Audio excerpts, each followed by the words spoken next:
Greetings, friend. Welcome to another message from the wilderness. This is Speaking the Truth in Love, a mini rant. You know, Christianity is taking on a bad rep. That's unfortunate because true Christianity is wonderful.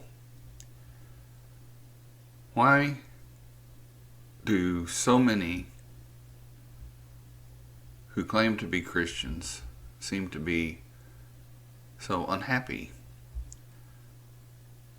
Christianity takes away a lot of the pain of life if it's done properly. It's simple and it's very rewarding here and in the world to come.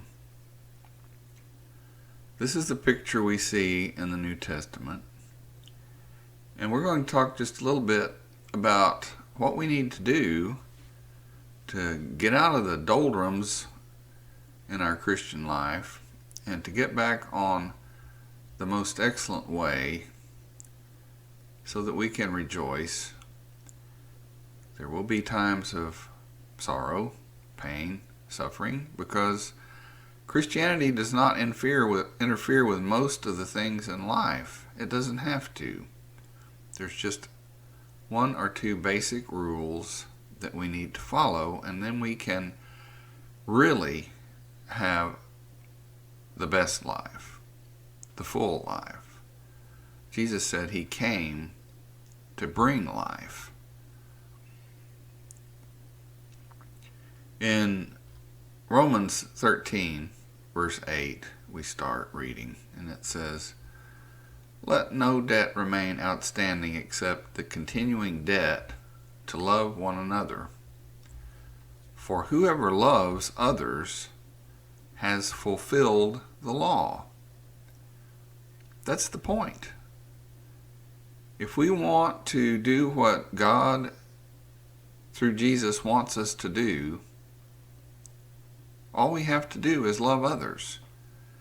And if we have a question about should I do this or should I not do this, we don't have to labor over that, and we don't have to go to great lengths to try to, research it and all of that. The question is, does this hurt someone else?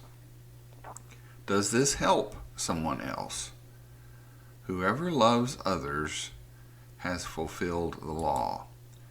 And he continues, "The commandments, you shall not commit adultery, you shall not murder, you shall not steal, you shall not covet, and whatever other commandment there may be, are summed up in this one command: love your neighbor as yourself." Under the law of Moses, the Jews had over 600 different observances and commandments and things that they needed to keep. Sure, they learned these things. They grew up with them. They knew what to do and what not to do, but they had to do these things and think about these things constantly. Christians have it boiled down to one thing: love your neighbor as yourself.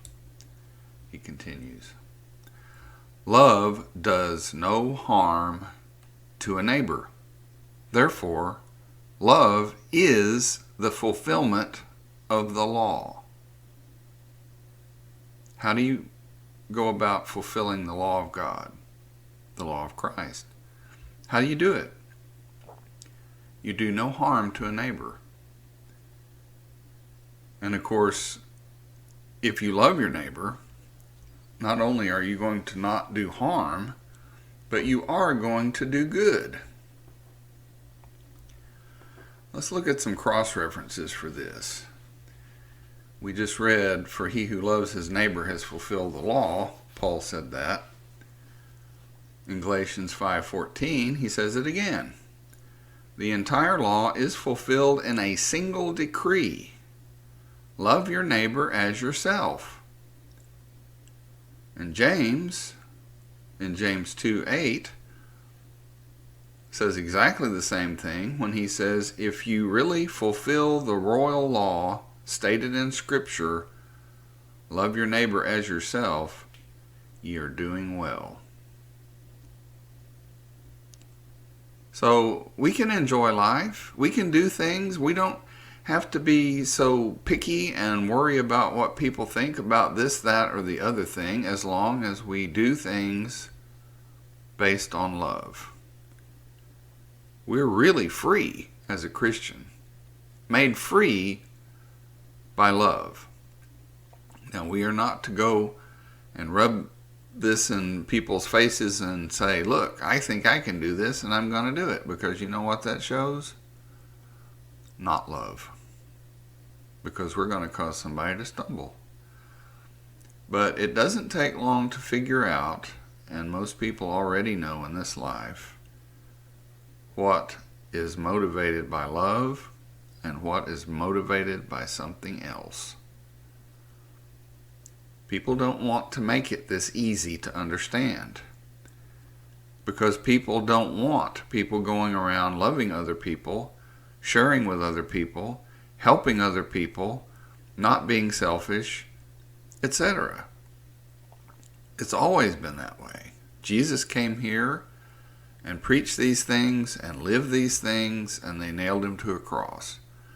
And those throughout the ages that have tried to live by love have been persecuted. And we will be. But it's still the best life because it's wonderful. So, this little rant is done. But remember, when you have a question about whether you should do something or not do something religiously, and whether it's going to please God or Jesus or not, just remember, if you want to please God, love your neighbor as yourself, love your enemies, as you have opportunity, do good to all people, and be out there being a conduit of God's love to this messed up world, and don't be satisfied with just being a reservoir. So, goodbye for this time, and maybe I'll have another mini rant in the not too distant future.